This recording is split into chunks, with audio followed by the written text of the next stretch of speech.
Yeah, my name is Tesh Mbaabu, as you've heard. I'm an entrepreneur in the technology space. I started this journey now almost 10 years ago. And that was, I'm not that old, that was right before I joined campus. I studied computer science here at the University of Nairobi. And I always knew from the first day that I wanted to create an impact. And I thought that entrepreneurship was the best vehicle to do this. So I'll give you a few lessons that I've learned throughout the journey. I'll tell you a bit about my story, and I'll try and take 20 minutes out of my 30 minutes so that I can answer specific questions the remaining 10 minutes, because I know it's good if I give you more relevant information based on what you really want to get out of this session today. So first, I'd like to thank Parklands SDA Church. I think this is a very good platform that they've created for young people to discuss entrepreneurship, to learn from each other, because I truly believe that for empowerment, and this is youth empowerment, economic empowerment, it's important that we share ideas on how we can make Kenya and Africa a better place for all of us. Yeah, so 10 years ago in 2010, I cleared high school, so I'll just try and make this story brief. And I go into the lessons and trying to jumble it up so that we get the most. But yeah, so I left high school in 2010. In 2011, as I was waiting to go into campus, I set up a business, a graphic design and printing business. And the reason I set this up is because I was very passionate about creativity, and I studied art and design in high school. And I had also this growing passion in technology because I could see how things were changing fast. And I thought, how can I intersect the two? So I did graphic design, web design. I started a company called Tesh Technologies. I had a small shop in town, and we'd do quite a number of projects for very small businesses all the way to large enterprises. I ran this business while I was in campus for a number, so I missed a lot of classes, not encouraging you to do that. But in that process, I learned a lot of things. And when I was in second year, I had gotten some knowledge in software development. So I started a company that we currently run with my partner called Mesozi Systems, which is a software development company. And the reason we started this is because, and this is going to be titled the first lesson, we started this business because we saw how much SMEs were suffering from lack of digitization, lack of data. So you do business, you do trade every day, but I ask you how much sales did you do last month? Or you go into a bank and you need financing, but guys don't have, what do you call it? They don't have records. So we felt that we had a role to play in helping businesses come into the digital age. And that is the premise of that business, which led into the business that we are running today called MarketForce. So one of the projects we did while doing software development, we were approached by a large microfinance company. And if you've seen, for example, an insurance person, or some of us may be insurance sales agents, they go and talk to many people in a day. But what would happen is that the companies didn't know what is going on in the field. Who are my prospects? So we built them a tool to enable these sales agents, rather than writing everyone they met on pen and paper and going back to send a quotation after 12 hours, 24 hours, and sometimes even forgetting. We enable them to onboard customers in real time through our mobile application. And this creates a lot of visibility and less friction. I think from the introduction, you also learned about what we're doing in the fast-moving consumer goods space, where we're enabling sales agents. And you see the corner shop, the duka near you, we have sales agents that go to those dukas to collect orders, and we make it efficient for delivery of stock to these shops. Yeah, but this goes to the first lesson that I have, which is we need to be problem-driven and execution-driven people. What do I mean by this? A lot of us, we start businesses because you see somebody doing it, or you copy-paste basically what someone else is doing, and you say, oh, this guy is making money out of this. You jump into that business. So there's a lot of copycat business. I like to encourage you to observe the problems in the society and look at how you can solve these problems. And that is, I think, the whole essence of entrepreneurship. It's about problem solving. Second thing is, within this same lesson, is we are too much idea driven. How many times has a friend come to you and told you, Tesh, I have this very good idea of a business we can start. But what happens? That business is never born. So we talk a lot, and I've seen this, I've experienced it. So many people come to me, they say, oh, Tesh, I've seen you've built this, I have an idea. We have coffee, we have lunch, but it ends there. So one, problem-driven, second, execution-driven. Think about something, but don't think too much. Think about it, do some little research, and get going. Start doing it, just start. Second, this thing that I've learned is that entrepreneurship is a mindset. So some of us are employed, and employment is a great thing. So what I'd urge you is that even where you're employed, I'm sure there are many problems that need to be solved. There's something called intrapreneurship. How many, who knows what, I don't have notebooks to give, but who knows what intrapreneurship is? Anyone? You do, yes? Mike. Yes, what is it? Just a bit.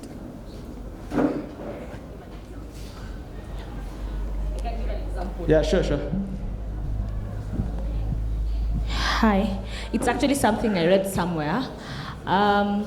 So someone was in a company whereby they had a deal with the boss.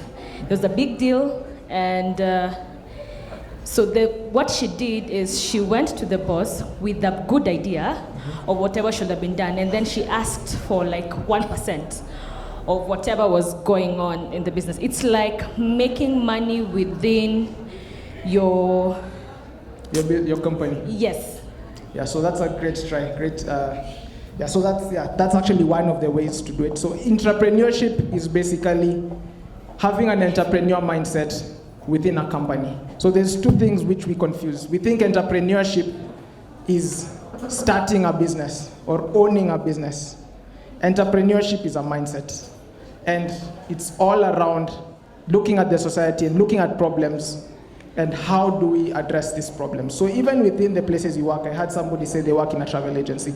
Look at how this travel agency can be better. Bring on ideas. There's some organizations which really encourage this. And out of that, and Lillian also talked about feedback.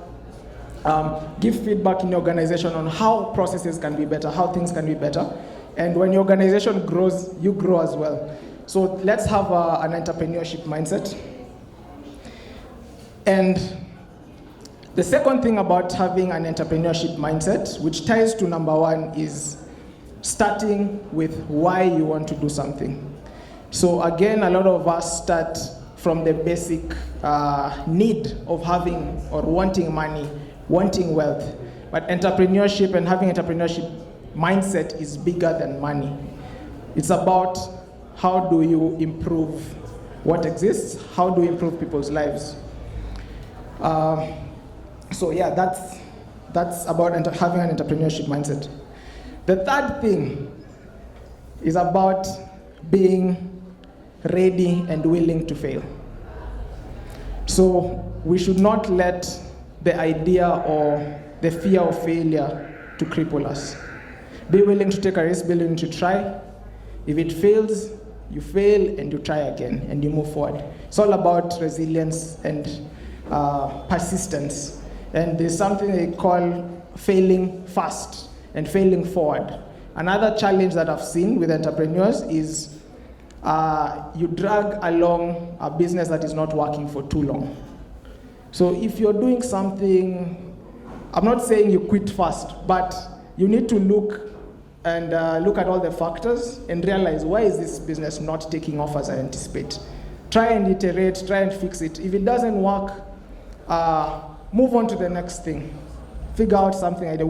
All entrepreneurs normally have so many ideas.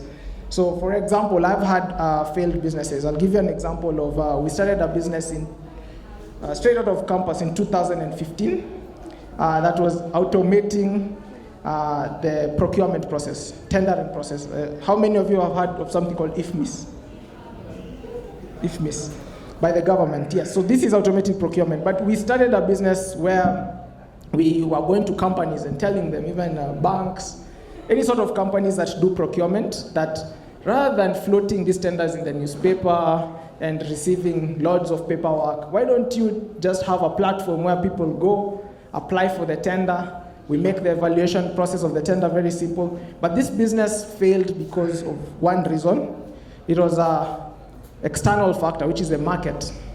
We realized that procurement departments were very corrupt.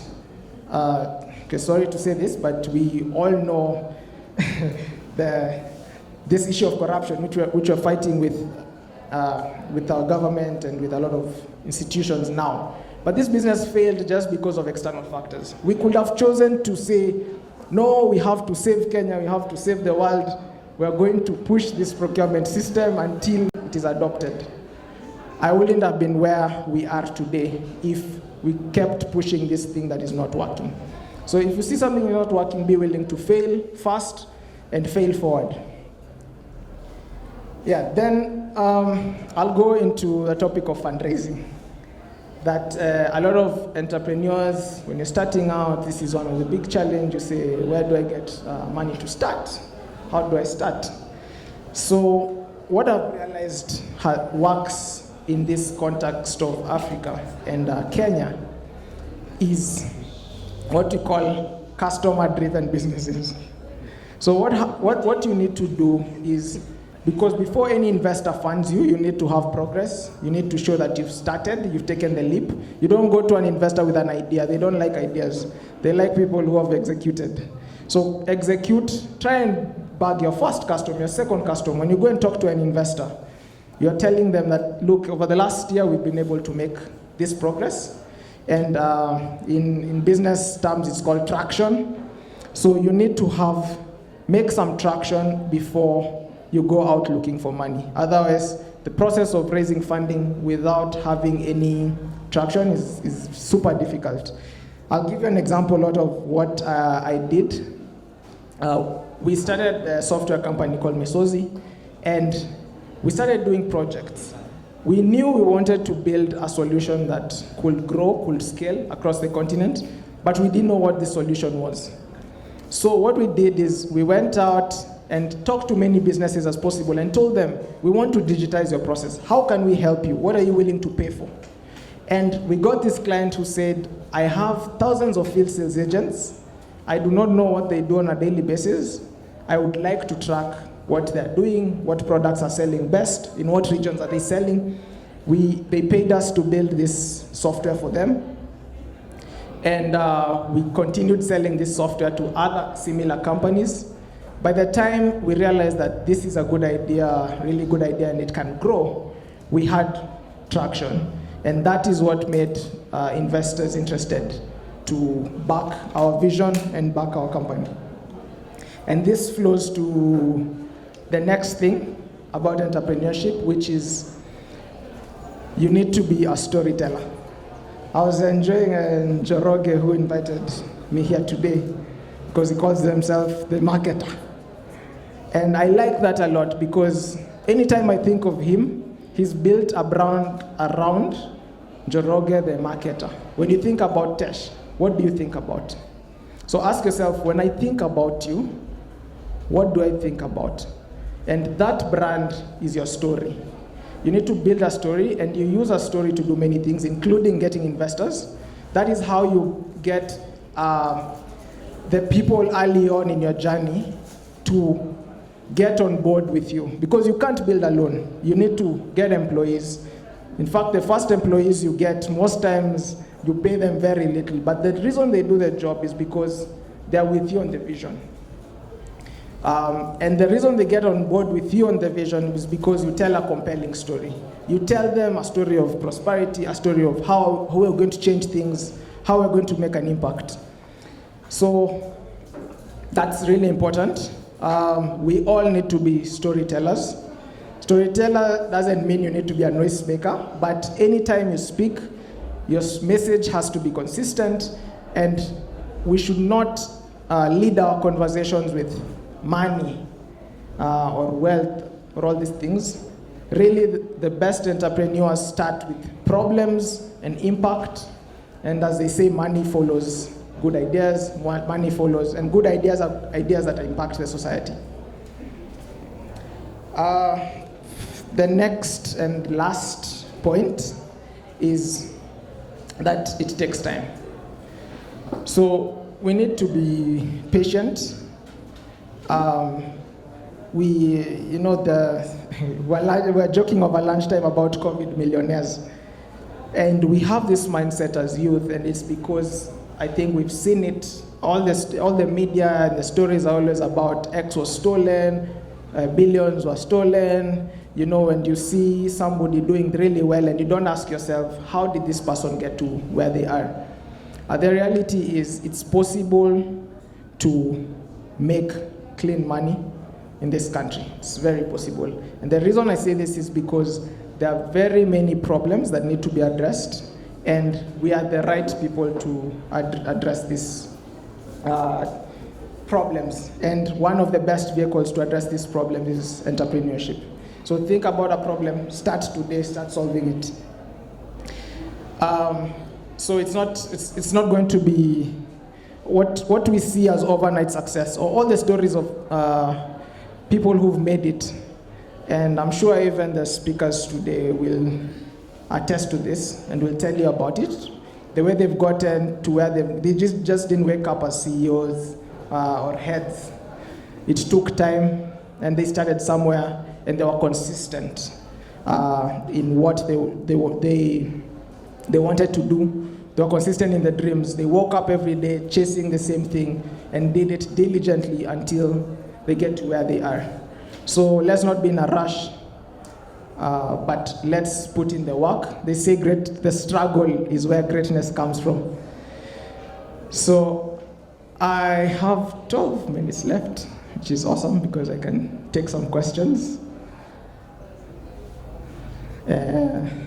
Yes? At the end. I don't have more stories to tell, so yes. Okay, I have a question, but it can be answered in the panel. Yes, it can be answered in the panel. My question revolves around your agility. How do you do it?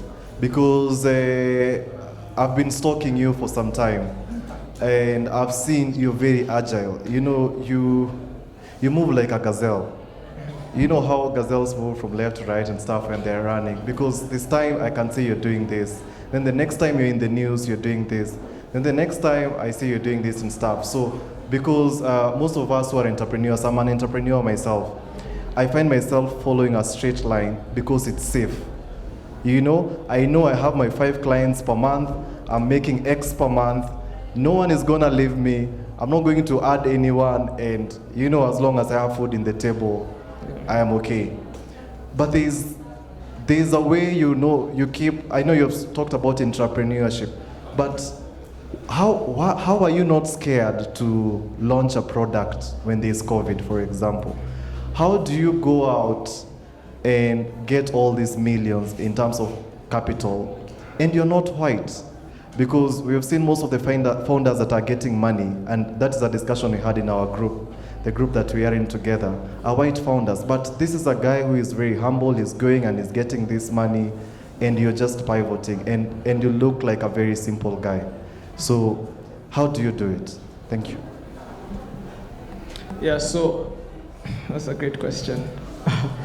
I think one of the things is conviction in what you do, really believing in yourself and believing in what you do. Lillian mentioned something about believing in yourself. And I think that's just having that confidence, it doesn't come naturally. You need to be willing, because sometimes we ask ourselves, and if I fail, watu wataniona aje? You know, it's like an embarrassment. But the point is, if you don't try, there's no chance of success. I like a famous quote by Michael Jordan, which is, you miss 100% of the shots you don't take. So you'd rather take 1-2 shots, have that 2% chance of success, than not trying. So that's one in terms of how I'm able to try different things, fail fast. If something doesn't work, I don't care what people say. As long as I know I put my best foot forward, I persisted in it, it didn't work, I move on to the next thing. Second thing around not being comfortable. You need to get out of your comfort zone. I'm sure you've heard the cliche statement, go the extra mile. And what this means is that you need to, when you're convicted to do something, that means you're willing to do anything it takes to be successful in this thing. So that's one thing I've done for the whole of my entrepreneurship journey. Sometimes you get tired, sometimes it's hard.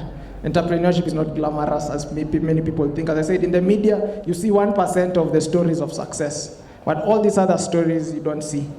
You need to have a growth mindset. If today my business generates 1 million shillings a month or 100,000 a month, there's something that's called exponential thinking. Ask yourself, what will it take me to grow by 10x by the end of the year?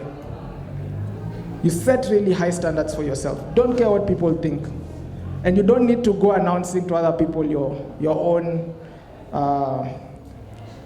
targets and goals, unless you're trying to tell a story, for example, to get investors. When you're selling your business shares, you need to sell a big picture of, if you give me 1 million today, in 2 years' time, it's going to be 20 million. You need to sell a big story. That's when you go out and tell a big story and tell people what you want to do. Otherwise, set big targets for yourself. If you're earning 100,000 today, you need to ask yourself, what do I need to do over the next 2-3 years to grow to 150,000? If that is the path that you'd like to take. So just have a growth mindset. Don't be comfortable with the mediocre or with what everyone else is comfortable with. The people who you see making it, just have a different mindset than the common, what I'd call the common mananchi. Have that growth mindset.